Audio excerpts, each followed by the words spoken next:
economic upheaval, stagflation, conflict in the Middle East. Sounds familiar. And they formed what became the G7 with a mission, and when they met in Rambouillet, France. It wasn't a mission to preserve the old order, but to build a new one, one that could withstand shocks, deepen integration and cooperation, and really deliver prosperity for all citizens. And it's a reminder that nostalgia isn't a strategy. We have to change. And at this moment of transformation, we must turn the many challenges into change. We know there can't be security without economic prosperity, no true security without economic prosperity, but also no prosperity without resilience. We're in a world where shocks are flowing across borders, whether it's through climate change, whether it's through conflict, and we know that resilience is built through a combination of tough choices at home and smart cooperation with like-minded countries abroad. And that, in a small way, but building from that, is part of the objective of these meetings. This G7 is to begin to build that new era of cooperation, one that promotes long-term resilience over short-term efficiency. Now, le progrès réalisé à Kananaskis ne marque pas la fin de notre travail, mais plutôt son commencement. J'ai eu des échanges pendant les 2 derniers jours, des échanges productifs avec 21 dirigeants de tous les continents. Over the past few days, Canada has worked with our G7 partners to determine where we can cooperate, build resilience and lasting prosperity. And that's the approach that Canada is taking as we negotiate a new economic and security partnership with the United States. And as I've stressed repeatedly, we will take all the time necessary to do that, but no more. And yesterday, President Trump and I agreed to continue to pursue those negotiations, intensify them towards a deal within the coming 30 days. And so the President and I, as well as our respective cabinet ministers and officials, will remain in close contact in the coming days to deliver on that timeline. Over the past days, also met with global leaders who will help determine what is success in the new global system that will emerge over time. And underpinning each of those discussions was, I stress, Canada's readiness to work to create new international partnerships to promote a world that's more secure, prosperous, just, and free. We're looking to deepen alliances with stable democracies who share our interests, our values, our principles, and who look to lead. We look to lead with many of the resources, including human resources and human capital, that the world wants and the values to which so many aspire.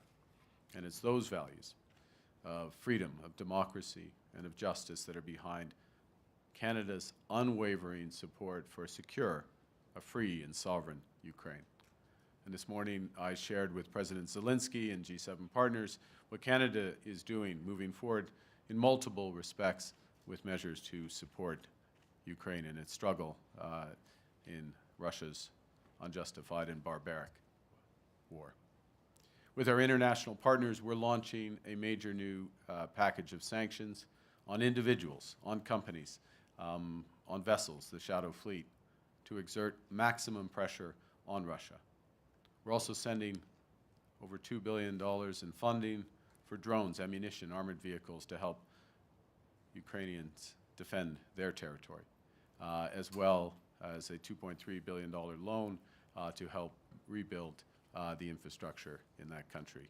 And I take a moment to reiterate our condolences given the barbarism witnessed overnight in Kyiv caused by Russia. G7 leaders also reiterated our commitment to the pursuit of peace and stability in the Middle East. Made clear that Iran is the principal source of regional instability and terror. And we've been consistently clear that Iran can never have a nuclear weapon. We urge that the resolution of the Iranian crisis leads to a broader de-escalation of hostilities, including a ceasefire in Gaza. Tout au long de ce sommet, Nous avons également rassemblé des pays autour des défis et des opportunités les plus urgents de notre époque. Ce sont des domaines qui exigent une coopération internationale et dans lesquels le Canada est bien placé pour jouer un rôle de chef de file. I'm pleased to share that G7 nations in the past 2 days agreed to move forward in cooperation on several key priorities. We're going to work with our partners in the G7 and beyond, a number of the countries are here today, to develop critical metals and minerals in order to build independence from non-market economies. And to that end, we will create a critical minerals production alliance, a G7-led strategic initiative to stockpile and develop critical minerals needed for defense and technology, including a range from germanium, gallium, graphite, rare earths. We also struck several agreements, accords from the aforementioned critical mineral supply chains to adapting, powering, and sharing artificial intelligence, to collaborating on quantum technologies, to preventing, fighting, and recovering from wildfires, something we feel intensely, obviously, here in the prairies, tackling foreign interference and transnational repression, countering migrant smuggling by dismantling transnational organized crime. Next week, we will shift from addressing threats to economic security to addressing threats and addressing issues with respect to global defense and security at the NATO summit and at the Canada-EU summit. We recognize that our leadership will be defined not just by the strength of our values, but the value of our strength. And with that, why don't I take the opportunity to, again, thank you all and open it up for questions. Merci beaucoup. Je suis prêt à vos questions. Nous allons maintenant procéder à la conférence de presse. Ah, We'll vous now êtes là. proceed to Okay. press conference. Format will be as follows. One question, one follow-up. Format sera... Excuse-moi, juste une question. Le format sera une question par journaliste. First question, première question. Bonjour, M. Carney. Fanny Olivier de Radio-Canada. Quel était le problème avec la position américaine qui a empêché la signature d'une déclaration commune sur l'Ukraine? Aucun problème. Il n'y avait aucun problème. Il y avait une déclaration qui est au sein de ma sommaire du président du G7. Mais il y a Ça existe. Il y avait pour le moment hier soir, parce que il y avait des événements tragiques, intenses au Moyen-Orient. Et à ce moment-là, c'était dans un sens plus important d'avoir une déclaration du G7 en ce qui concerne la situation iranienne.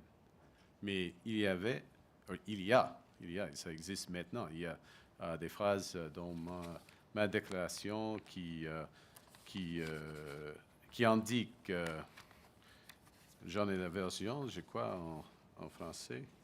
Je peux le chercher, je peux le lire. Mais ce n'est pas signé par les États-Unis, M. Carney? Oh non, les dirigeants du G7 ont exprimé le soutien aux efforts du président Trump en faveur de tout cela. Ça, c'est une déclaration du G7. Nous sommes tout d'accord avec cette déclaration. Point final. C'est correct. Bonjour, M. Carney. Mélanie Marquis de la presse. Oui. Qu'est-ce que le départ du président Trump a changé au sommet?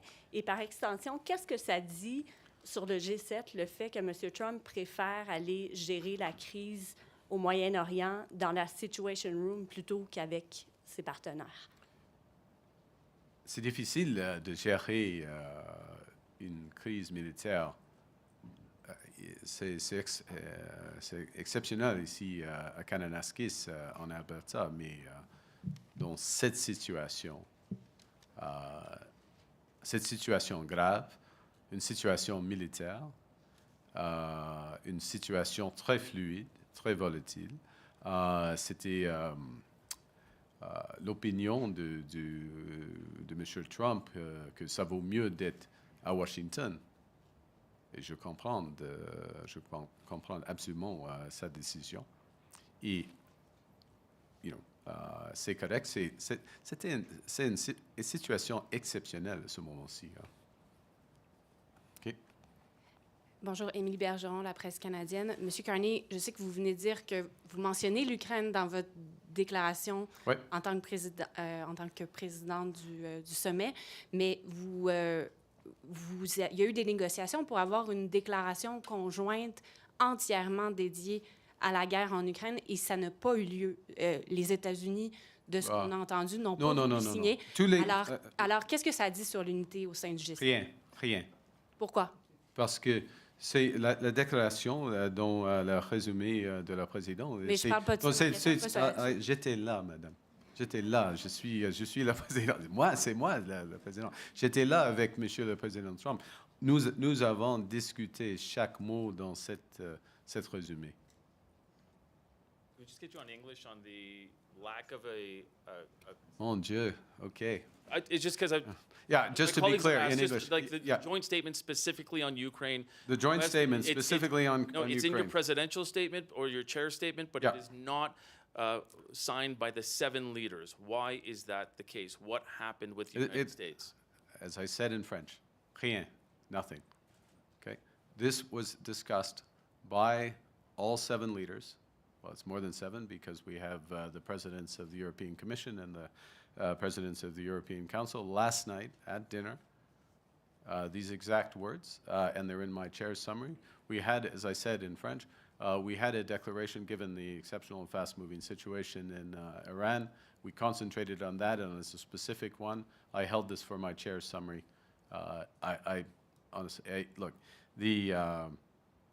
there would be, if you want a nuance or if you want a sense, there would be things that some of us, Canada included, would say above and beyond what was said in the chair's summary. But the recognition of the importance of the initiative of President Trump to achieve a lasting peace, absolutely agreed. That we are resolute in pursuing all options to maximize pressure on Russia, including financial sanctions, agreed.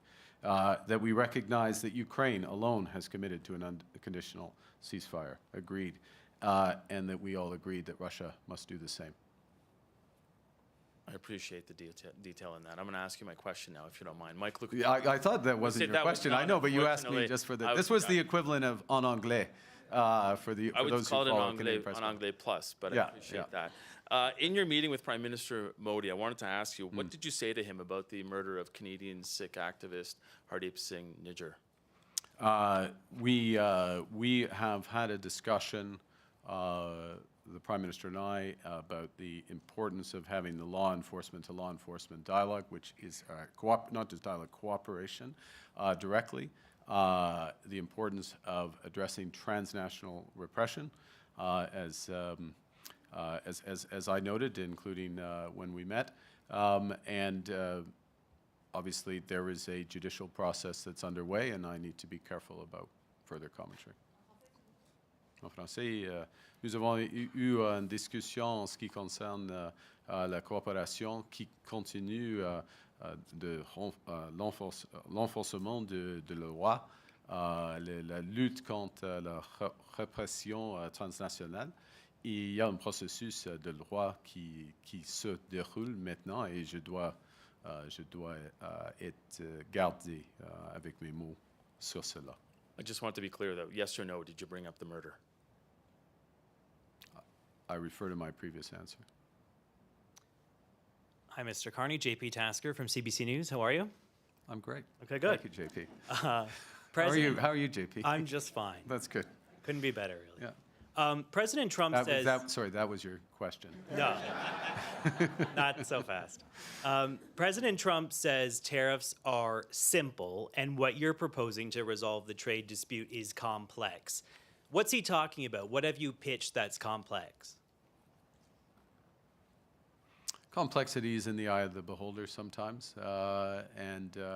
Look, we have mutual interests in security, border security, and military security, and in commercial prosperity. And we have a variety of paths of those discussions. The Government of Canada is going to agree only to those things that are fundamentally in the interest of Canada. In many cases, there's alignment with the United States, but not all. And the discussions are continuing. They're productive discussions, but they have more to go. And as I say, they'll take all the time that's necessary, but no more. Thank you. Good evening, Prime Minister Carney. Justin Ling, freelance. I'm wondering if you can comment about whether or not President Trump and the American delegation pushed to water down language around the Ukrainian joint declaration, the joint declaration on Ukraine. And on top of that, I'm wondering what you make of his comments suggesting that it was personally offensive to Vladimir Putin to kick him out of the G7 after the invasion of Crimea. The answer to the first, and I will speak, as you may appreciate, Justin, at these events, I speak with President Trump and his equivalents, not the delegations. The language that's in my declaration, directly with President Trump, no adjustments from my fellow leaders. So the consensus around that language. With respect to, was it personally? It was personally offensive, as to put it mildly, to the citizens of Ukraine and the inhabitants of Crimea when Russia invaded in 2014, which was the cause of their ejection from the G8. Good evening, Prime Minister. Christopher Nardi from the National Post. Canada has sent mixed messages in the past on our willingness to supply energy to allies, particularly LNG, to our allies in Europe and Asia. So what are you telling our G partners now about what Canada can do to secure supply? And is it very different from your predecessor's message? I'll just look forward. As you know, or I believe you would, most Canadians do, we view that Canada has a unique opportunity to become an energy superpower. That's in all forms of energy. Would very much, to go to your specific question, would very much include LNG. We're seeing the opening very shortly. We just had opening of one of the major LNG projects, partially Indigenous owned, as you know. LNG Canada is about to be functioning, the largest LNG investment that we've seen.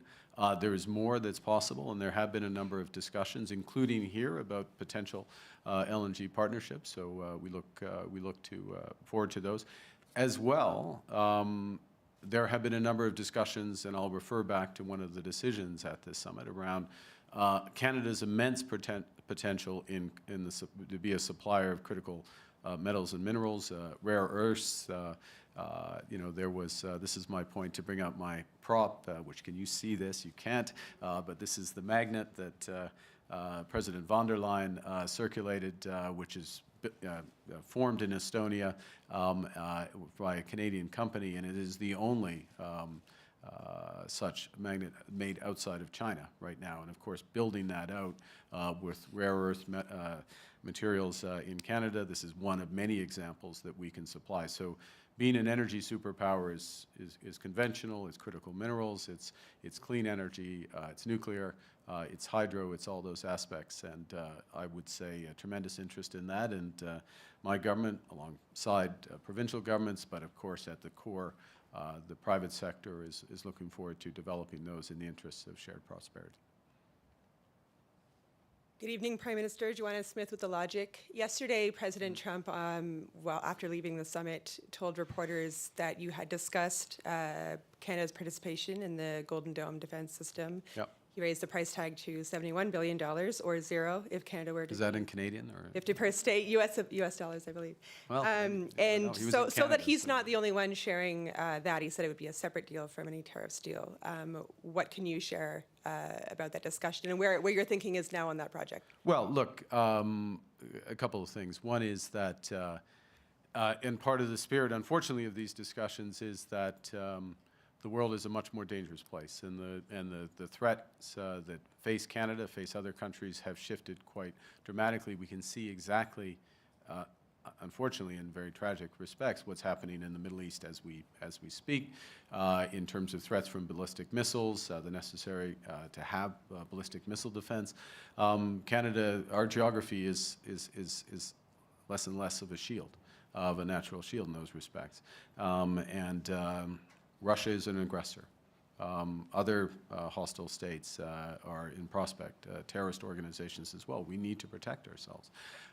That's part of the reason why, well, those are the reasons why we've started with the over-the-horizon radar scheme with the Arctic, which is one component of a broader protection that needs to be put in place. There are many reasons why partnering in this case, not all cases, but in this case, partnering with the Americans would make sense. We certainly do already, as you know, in NORAD, and this is a potential extension of that. But these are live, ongoing discussions, you know, we'll continue to pursue them as long as they make sense for Canada.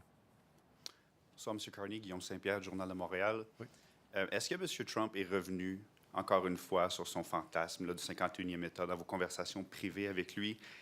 Et si oui, qu'est-ce que ça dit sur l'état des négociations et sur le respect? Vous avez beaucoup parlé de respect la dernière semaine et du respect qu'il voue au Canada et à vous-même. Non, et il y en a beaucoup de respect pour le Canada. Donc, il l'a pas mentionné du tout. Non.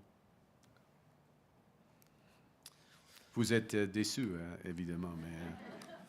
Okay. Hi, Prime Minister Brian Platt with Bloomberg. I wanted to ask about this 30-day window now that you've set up with President Trump. Can you explain, was this your idea for a 30-day window, or are you trying to put a deadline in place? And is retaliation still...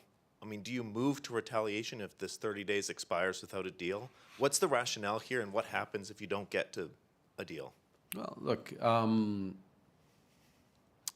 there are many aspects of the relationship with the United States, and many of your good questions have touched on them, from security, border security, commercial, financial, otherwise. We don't want to...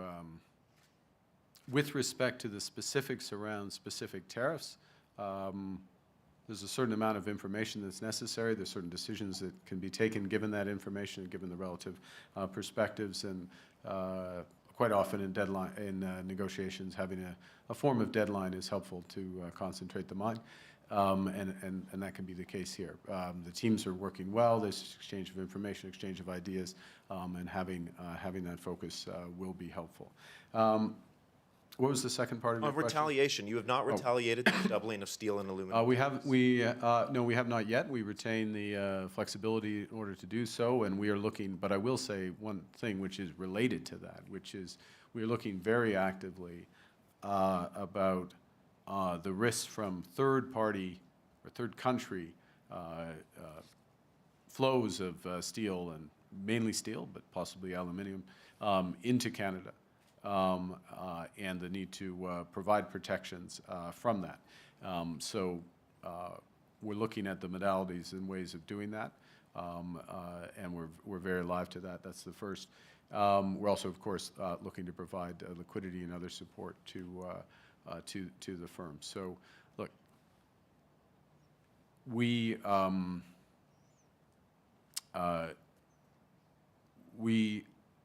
have consistently responded in the best interest of the Canadian industry and Canadian workers when there have been these illegal and unjustified tariffs put in place. We do so in a way tailored to each situation.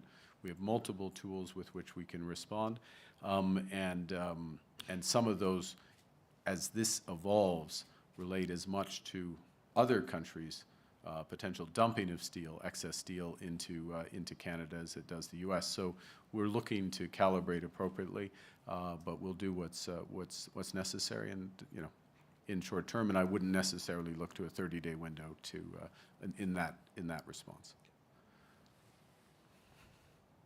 Hi there, Mark Carney with the Globe and Mail. On the 30 days, are we expecting to see a full deal announced in 30 days? A blueprint of a deal, and has Donald Trump ever given you any indication that he is willing to remove all tariffs on Canadian goods, as the Canadian delegation and yourself have requested? Well, it's a negotiation, so that's our position. And at present, the United States may have a slightly different position, but we'll pursue one that is in the best interests of certainly Canada and aligned with U.S. interests. Thanks. A blueprint versus a full deal? On verra. We'll see. Look, it's we have a full deal. It's called the USMCA. Kuzma here. Last question. Yeah. Good evening, Prime Minister. My name is Gaurav Sawant. I work for India Today in Delhi. Your meeting with Prime Minister Narendra Modi, how would you describe that? And what are concrete steps that you and the Prime Minister of India discussed to take this relationship forward that it reaches its true potential, sir? Well, I think several things, if I may say. I would say the meeting, the fact of the meeting. Let me say a few things. First, just in terms of Prime Minister Modi's attendance at the G7. Prime Minister Modi has attended every G7 since 2018. That is a reflection of the size of the Indian economy, the dynamism of the Indian economy, Indian technology, the leadership position India plays in a host of venues from G20 and beyond. So as chair of the G7, hosting the Prime Minister in that context is entirely natural, entirely consistent. I fully expect the Prime Minister of India will be in attendance at the G7 next year, for example, in France. First thing. Secondly, in terms of the bilateral relationship, which is your question, I think the meeting today was important, but I would describe it as foundational, as a necessary first step, an exchange of views, frank, open exchange of views around law enforcement, transnational repression as two examples, an agreement to provide the necessary foundations to begin to rebuild a relationship based on mutual respect, sovereignty, trust. And that begins with what was agreed, you asked for concrete, which is that we will move to appoint high commissioners again. And let me just finish by putting that in context, which is there are very deep ties of people and businesses between Canada and India. It's well known. It's part of your point about where the relationship could go. And they are not served at present by consular services, in effect, certainly by high commissioners. And it's necessary to have that level of service as a basis on which to build out, again, in the context of respect for sovereignty and to begin to realize the potential of the relationship. And we will, we're both committed to work towards that, but there's a lot of work that will need to be done. Okay. Thank you very much. I'm going to close. I'm going to make one final comment, if I may. Just this is an ad lib to the question you didn't ask. What was it like in the room? I'll just say this, having been at a number of summits, G7, G20 summits, just to give a bit of a flavor. The advantage of particularly the G7 is that there are only, oddly, 9 people in the room because of the two extra not extra Europeans, the right amount of Europeans, but there's 2 other Europeans. And there's 9 people in the room, and they're the principals, they're the leaders, and there is a great amount of direct dialogue and discussion, very frank exchanges, very strategic exchanges, differences of opinion on a number of issues, but from an effort to find common solutions to some of these problems. And that is particularly valuable, in my opinion, and I'm a new leader in this context. I have been around these things, but a new leader in this context, where we had several other new leaders, G7 leaders, because you're building those relationships, you're building those trusts. It will be very valuable, for example, next week when the core of the G7, which was the core of NATO, is together making major decisions on defense and security partnerships. And so the fact that at a time when multilateralism is under great strain, and I'm absolutely clear it is, that we got together, we agreed on a number of areas, the 6 related statements, we agreed on the perspectives on Iran, despite the impressive minutia questions, if I may, on the detail of words around Ukraine, agreed on that aspect of maximum pressure in variable ways using financial sanctions. That's important and that's valuable, and so I want to just give you a bit of that flavor. And last thing, I want to pay tribute to our Sherpa, Cindy, for leading this great effort under challenging circumstances in terms of global events and just the nature of bringing it all together. And so now It's probably about 6:30, so I'm hoping when I walk off the stage, the oil is up by 1. At least, no? Okay, let's just keep me in the zone for a minute. Down by 1. Wow, okay. Well, it's a long game. We're going to go to OT. Okay, thank you very much. Thanks for indulging my little soliloquy at the end. Merci beaucoup. Merci, ceci met fin à la conférence de presse.